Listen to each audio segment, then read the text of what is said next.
Broadcasting from the business capital of the world, this is the Podcast Business News Network. Hey, welcome back, everybody. So apparently the way your bed faces affects your health, or can. This is a study that came out. We're going to learn about this. Is it true? Is it not? And she is a Feng Shui expert and also an expert at Chinese astrology. Aelita Leto joins us again. How are you doing today? I'm doing fabulous. Thank you, Steve, for having me again. Thank you for being here. Yeah, we've learned a lot recently, and I just saw this study, and I wanted to pass it by you because it has something to do with feng shui, but I don't know if it's true or not. I'm going to read it verbatim of what I see here online. It says a new study found that the way your bed is facing could be affecting your health. It claims that if your head is facing east or south, you're more likely to have a healthy resting heart rate, low cholesterol, and low blood pressure. So I would assume that if it's facing west or north, maybe not so healthy. Does that sound like it's true, legit? Where do we go with that? Do you like my answer? As always, I say it depends. Okay. It's conditional. The answer is conditional. Okay. It's very conditional. So I don't think it's going to be a very obsolete, right? Like you're saying, if something is right or wrong, it's always takes two parts on any assessment of the place. Let's say bedroom. If we're talking about bedrooms, right? We identify this, what is appropriate for, who is in the bedroom, who is that, who we identify, what is the physical environment of it. Is it appropriate to be very contained, very yin, right? Very soothing, accommodating your sleep, or it's destructive, has too many windows, too many mirrors, no headboard, sleeping right at the next to the door or under the windows. Okay. That's immediate environment, right? Because no matter you're facing south or with your crown. By the way, what I think they are also referring is that when we talk about facing, we're talking about when we're laying down horizontally and where our crown chakra is guiding, like antenna is guiding us. Let's say this is my headboard, right? If I'm laying down, so right now in the north and facing south, or would they recommend east or south? It really depends. It really depends. What happens if we are in the other part of the world? If we're in Australia or New Zealand, where actually vortex is going reverse? Well, that's such a great point because the study says if your head is facing east or south, how do we define your head? How is it facing? I think it's what they mean is really about pointing top as you lay down and where it's really pivoting at what direction. I think that's a true facing.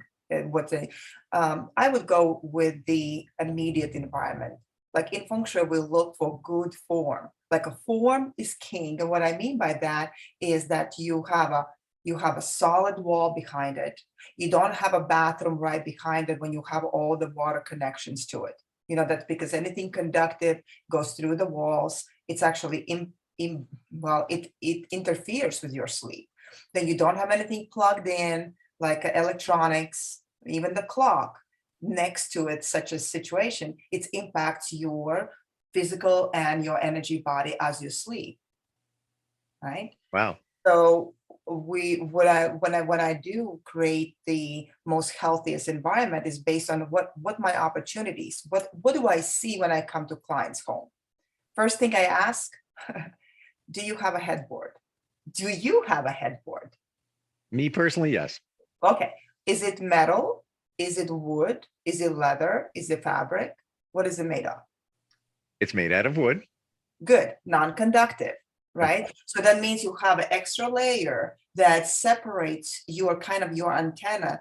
You're allowing your crown chakra not to be stimulated as you sleep through the night. Because when we don't have a headboard, and that's truly is one, I would say, before I even look at the compass, what direction you is and what your gua number is going even deeper. I'm actually looking, do you have a proper bed setting? Do you have a headboard? And do you sleep like on non-conductive or least conductive environment? Is that really Aelita, when you go into somebody's home, is that your first spot? All right, I'm going to find out where you sleep and what your conditions are. It's very important because just think about when we don't have a good night's sleep, we don't really function. No. I always relate to my pregnancy times, right? When I was a young mother and had my babies nursing, and I have a boys born back to back, 18 months apart. I think I was completely deprived of sleep, and the functionality and way we think and how easy we get irritated and how our decision making and chaos around us is directly relates to our well-being and a very good sleep. So if somebody reach out and say, most of the time they do want to have a prosperity and abundance, but obviously it's not always expressed in the money, like how much money you have, right? It's like how healthy you are. Yeah, it's funny when you think about feng shui, a lot of it, people think about prosperity. But how can you have prosperity if you're not healthy? You don't have a lot of sleep. You can't really function to make money. you know? Well, to make a decision, because Yeah. think about, we are continuously making decisions, and we continuously, like, we need to be sharp and clear, and yeah, sleep is very vital. And what I'm lately have noticing that the biggest adjustment is the positioning the bed, but actually not actually having a solid grounding wall behind, if it's possible. If there is, by no means, some of the built environments, sometimes there's a closet, but then if that has a mirror, I'm trying to also cover the mirrors. So because gives an additional destruction. When we are sleeping, our physical body may be, kind of is tuned out, but our subconscious, our energy body is still kind of sensing everything. And every time, well, let's say if we have a reflection in a bedroom, when we turn, the reflection creates a movement, and our subconsciousness is actually reacting to it and could be depleting as well. It could be impacting your sleep. So if you're in the situation of you're renting, for example, that would be good to maybe at least find a nice scarf or shield just overnight, just cover your mirror and then recover during the day. So Or put it in an area in your bedroom that you don't see a reflection of your bed. yeah, like not to reflect in your body, so Right. not to create an extra kind of destructive thing. The other element, as I said, is the exposure. Like, people are building and renovating and always planning the large bathrooms and walk-in closet. I mean, walk-in closets, I would agree, but with the large expansive bathrooms that expose to your main sleeping area. That is something I would always kind of evaluate, how high the ceilings, because you have to fill in with your energy. You have to fill it in with chi. And when we go excessively, I would rather put the square footage and feeling larger in a space in like a living room, family room, where you have a like open kitchen plan with dining experience, and keeping the bedrooms very modest, humbled and modest, like almost you're coming and sheltering yourself into the cave, right? You want to have the feeling of, like, when you close your eyes, you want to have a feeling of nurturing, like coming back to your womb. Yeah. And how do you accomplish that? How do you take care of that in your bedroom? How do you just said keep it simple, right? Yeah. Well, first of all, it's like what you expose to. What are you so when we have a form established, let's say we have a beautiful headboard, solid headboard, and a solid bed, and you have a solid wall behind it. Okay. The next approach, I always look, when you wake up in the morning, what is the first thing you see? What is in front of you? Is that inspiring? Are you seeing your bathroom wide open, and then reflection of the second bed, and you kind of having a dual life or double life experience, right? Right. Or you have a beautiful image, maybe abstract, or maybe I have Tibetan mandala. I have a beautiful mandala in a distance. When I open my eyes, I have a chance of like looking and almost like having the meditative experience in a connection it's in a, it's not as too aggressive. It's just, it's embodying that exposure transition. The next thing is by touch. When you put your feet down the ground, what do you feel? Is it soft and warm, or, gentle, versus very kind of with a tile, sometimes it becomes too contrasting, and it could be like shocking to wake up. So there's a physical and metaphysical aspect, what you are waking up, or what you're experiencing, and also where you are in your life. Are you a teenager? Are you a newlyweds?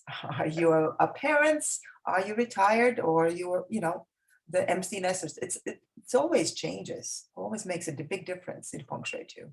It's so many variables. And I read this one thing, in terms of a study, thinking, okay, face the bed that way and you'll be healthier. But there's if you belong to the East group, to be honest, if you belong to the East group person, if your Gua is number 1 or 3 or 4 or 9, then, for example, if you are really my Gua is 1, all right? So yes, the East will be my healthiest direction, and South will be for the relationship. So East and South and the Southeast, excellent. So I can add not only the aspect of the practicality, I guess, what's been in the article, but I also personalize it and enhancing even with my imagination. As you remember, I said, imagination leads the mind, and the mind leads the chi. I got to think about that. Imagination Leads the mind. Leads the mind. And mind leads the chi. Why? That generates the chi, that generates your kind of it's something tangible and non-tangible, but it gives you inspiration, it gives you feeling, gives you confidence. It's really is like one of the components of the believing. Sometimes you think about it. If you believe in this article, even I say your Gua is 2, and you believe that you are better off sleeping that way, and maybe the form is not as good, I would say test it for yourself. Test it first. Now you said you're the East group. Yeah. How do you determine that? Based on your year of birth. Okay. So if you are born in a year, you put all the numbers together. There's a very basic formula. And if you are male, you deduct from 11, or so there's a basic calculation. So anybody who needs it, I can post that. And then these 2 groups is just to give you correlated thinking, like allows you to embody, let's say your West group, your best directions for life is West, Southwest, Northwest, Northeast. Okay. But doesn't mean that the other 4 are not suitable for anything else. So I bring the balance. So I'm an East group, I'm opposite. So if we move into the same space, let's say couples, sometimes they don't match or don't match the house. How do I assist them? So you look who is the strongest and who is the weakest and who needs the most support. Yeah, that's fascinating. I didn't even put that together. Like if you're with somebody and they're here, you're East, they're West, and you have to somehow come to a happy medium, or what you're saying is you look at the one who's weaker. I don't know how you determine that, but then you have to play to them. Well, you could say, let's say, well, for example, I had a client yesterday and their spouse is overcoming cancer, right? And the wife is trying to do everything possible to accommodate her partner, right? So when they don't match the house, I mean, obviously my focus will be how can I create the environment that is supportive and healing for the spouse. And of course, the calculations and everything else, and knowing that he is in a depleted state, I also do what accommodates. I'm not going to be activating and not stimulating, because it could also stimulate the cancer in a different way, right? So you start thinking about what is the core. First of all, you identify where it's coming from. What is the core? Why? Even this, it's not like we are instantly reacting to the to this misfortune, but when you're looking, where's the root? Is it emotional? Is it a past experience? It is neglecting something. is neglecting the land. That's the feng shui too. Now, are you saying, Aelita, are you talking about this gentleman's cancer and what the root of the cancer could have been? Yes. Wow. Wow. Okay. And how do you determine that? Well, there's using the tools, using as a astrology. Okay.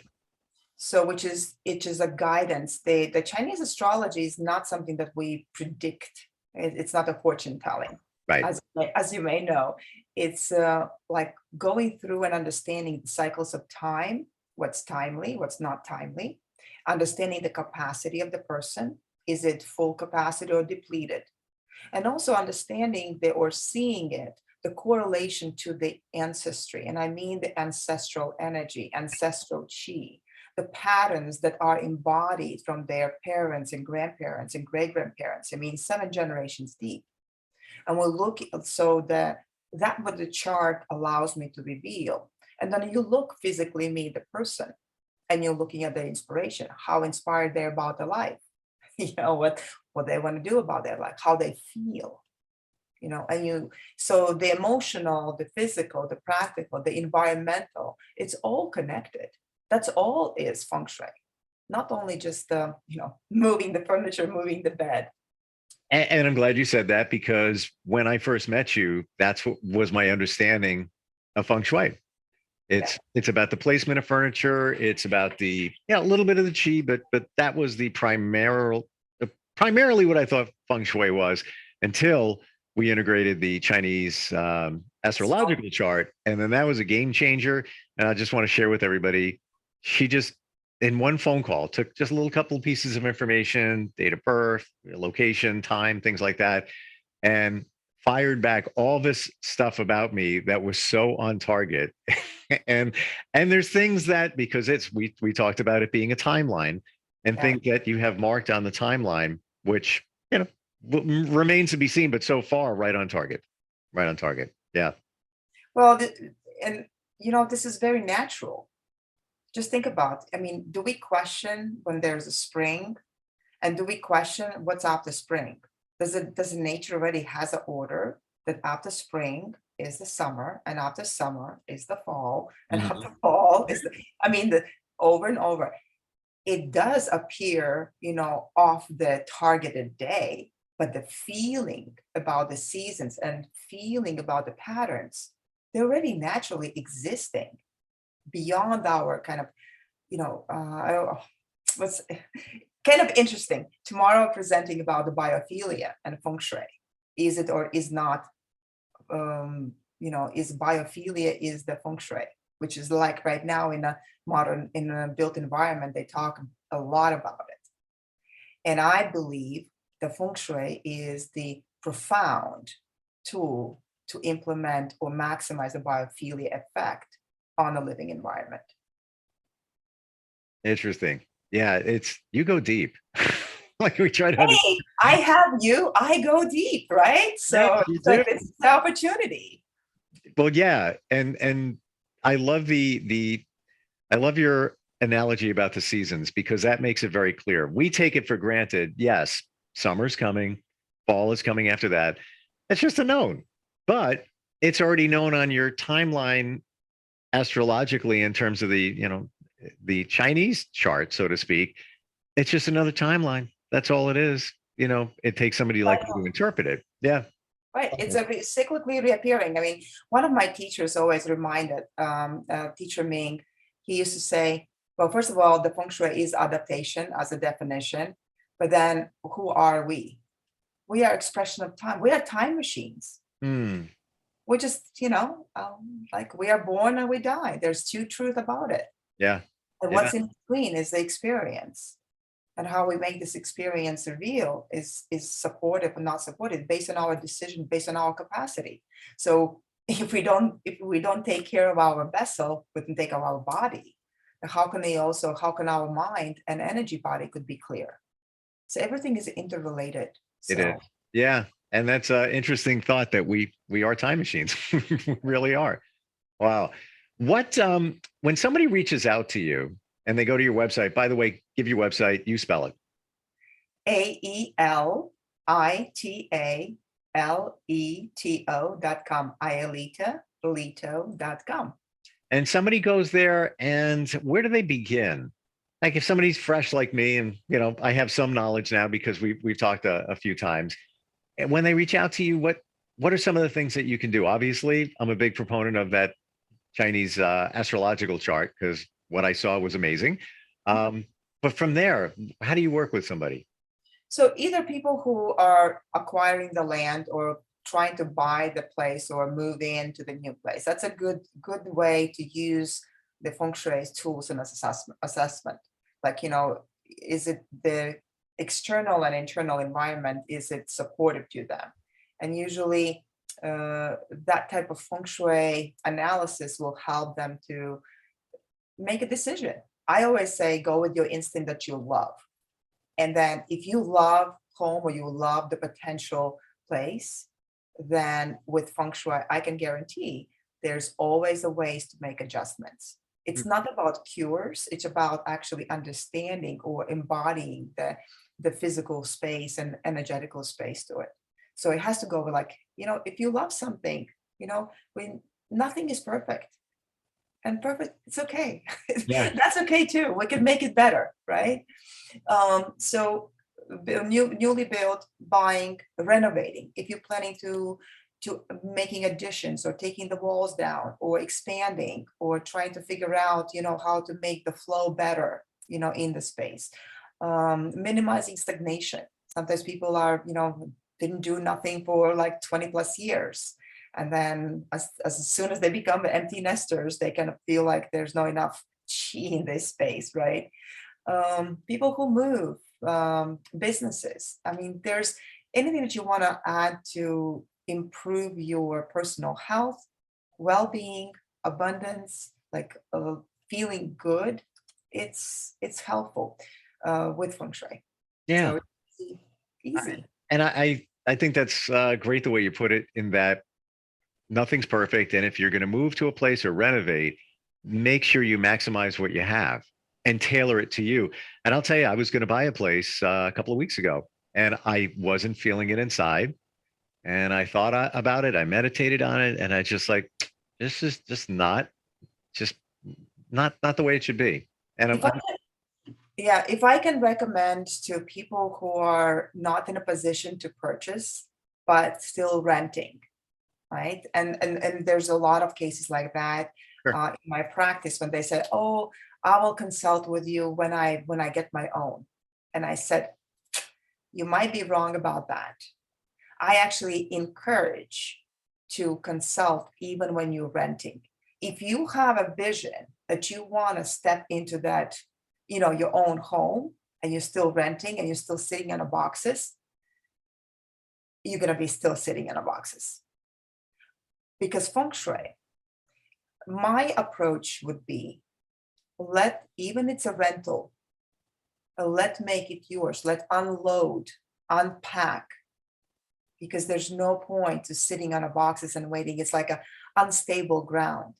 One of the association I like to bring example would be, think about you're at the bank of the river, and that's the river of renting, right? And you're sitting on the boxes and it's kind of wobbly. I don't know really what I want. I really don't know where I'm settling.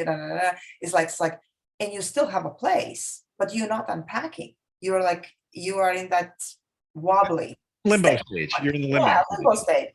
And what happens is then you can't really, if you want to leave to the other side of the river, you have no really base to step off. Yeah. So I had a client a couple of years ago that was struggling in a business, struggling after divorce, struggling, kind of settling. So I come to her space. She was a real estate agent, and I see her. I mean, I do the feng shui, very basic feng shui, and one of her rooms is full of boxes. And then I look at my compass and I'm looking at diagrams, and it's like, that's your prosperity and your, all the abundance is all clogged in. Like it's neglected space. So her mission, like gave her assignment, clear up that, set it up as a bedroom, move the office to where her current bed was, make a shift. make it embodied like it hers. That year, her business grew by 50%. She was in a relation, got in a new relationship. She, at the end of the year, moved to the new place way better because her vision, what she wanted, was clear.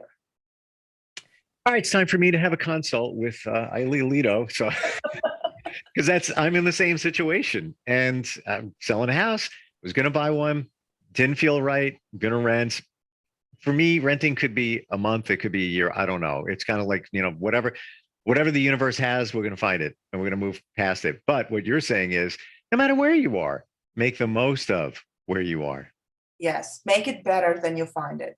Even if you're renting and you're leaving the place, you make sure you leave it behind better than you found it, or, kind of, this is kind of my approach as well, is to anywhere you go, you use your resources and you create your own, space around you.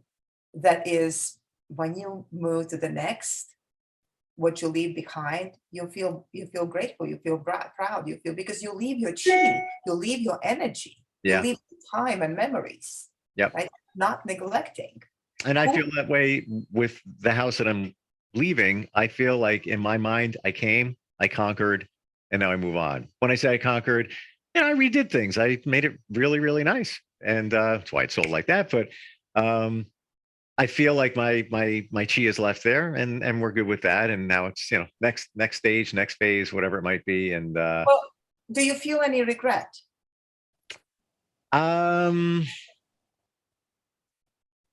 Interesting. I have to think about that. Probably I do.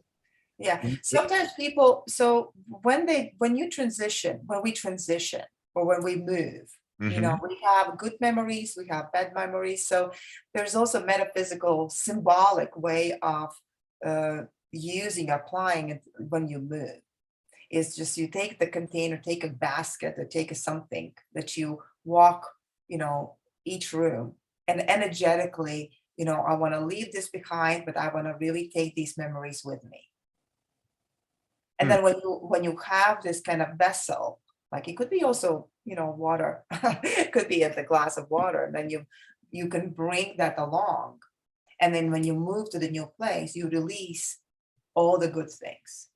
In the new place. In a new place. Do you do the same thing? Do you have the same type of vessel, whatever, let's say it was a glass of water at your old place, and then you go to your new place? Do you do the same thing? You can. Yeah, and it's good. I use water. Sometimes I use water for when you're removing trees. A lot of the people who are sometimes eliminating trees, there is a tradition that you actually come to the tree, you talk to the tree, energetically make it, create an awareness, because it's a living organism, right? And you say, well, there's this, there's no choice. You have to be removed. And if you like as your, if you wanna, you basically energetically, you speak the tree and allow the energy of the tree to become connected to the water. And then it get guided, and you can spill the water maybe in the side of the garden, or rejuvenate other tree that's nearby. So energetically, at least, then it's not shocked when there's somebody coming and chopping it down and becoming too aggressive. So I think this is a really, really old way of when the native Indians would used to do that when they'd speak to the land, cultivate the land. I could talk to you forever. You were, I know. and they're giving me the, hey, you guys got 30 minutes left. But yeah, very refreshing and very interesting. We started with that study, and very easy to understand why that has some validity, but not exactly. It's not one size fits all. Aelita, always great talking with you. We learned so much. We have this perception of Feng Shui, but it's so much more than that. Your website again, please give it. Is AELITALETO.com, or you can sign up and reach out on 408-768-9496. That's my number, Aelita Leto. I appreciate you, and thanks for hanging here. And we have some interesting things to talk about next time. I know that for a fact. I know. I appreciate it. All right, I'll talk to you soon. Sounds good. Thank you. For now. We'll be right back. Are you looking for even more of the podcasts and hosts that you love? The Podcast Business News Network is proud to announce that you now have even more ways to listen live. Check out the MyTuner Radio, online radio box, and Simple Radio apps on iOS and Android, or find us online. Search for Business News Network on mytuner-radio.com, or search Podcast Business News Network on streama.com and onlineradiobox.com/US. Take your podcast on the go and don't miss a minute of the action.